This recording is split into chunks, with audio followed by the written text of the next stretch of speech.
মানুষের মর্যাদা বাড়ে কিসে অনেকে জানে না। অনেকে জোর করে সম্মান নিতে চায়, কিন্তু জোর করে সম্মান পাওয়া যায়? বলেন বলেন। এটা যে পাওয়া যায় না তার প্রমাণ আতা আর হানিফ। জোর করে নিতে চেয়েছিল, কোথায় পৌঁছিয়ে দিয়েছে আজ। গত পরশু দিনের রিপোর্ট দেখেছেন, তাম পৃথিবীর 257টা রাষ্ট্র, প্রত্যেক রাষ্ট্রে রাষ্ট্রপ্রধান ছিল। গোয়েন্দা সংস্থা রিপোর্ট দিয়েছে, এটা মাইক্রোসফটের রিপোর্ট। এই 257টা রাষ্ট্রের রাষ্ট্রপ্রধান যারা সবচাইতে নিকৃষ্ট তালিকায় 10 জনের নাম এসেছে, তার 1 নম্বরে হাসিনা।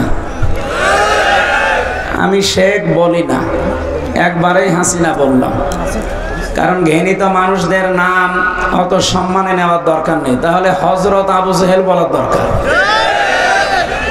এই জন্য শেখ শব্দটা একটা সম্মানিত শব্দ।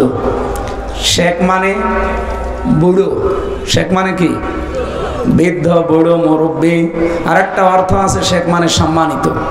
এই জন্য এই শব্দটা মনে হয় যেহেতু ঘৃণিত মানুষের তালিকায় উনি 1 নম্বরে, ওনার নামে এই শব্দটা না দেওয়াই ভালো। আপনি কি রাগ করলেন? 2 নম্বরে নাম এসেছে বাশার আল আসাদের, 3 নম্বরে নাম এসেছে নেতানিয়াহু। এরকম 10 জনের নাম দুনিয়ায় নিকৃষ্ট মানুষের তালিকায়, তার ভেতরে 1ম নম্বরে আমাদের আল্লাহর ওলি।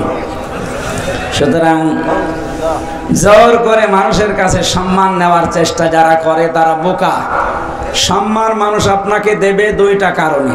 কয়টা? ইয়ারফাউল্লাহুল্লাযীনা আমানু মিনকুম ওয়াল্লাযীনা উতুল ইলমা দারাজাত। সূরা মুজাদালা 11 নম্বর আয়াতের মাঝের অংশে আছে।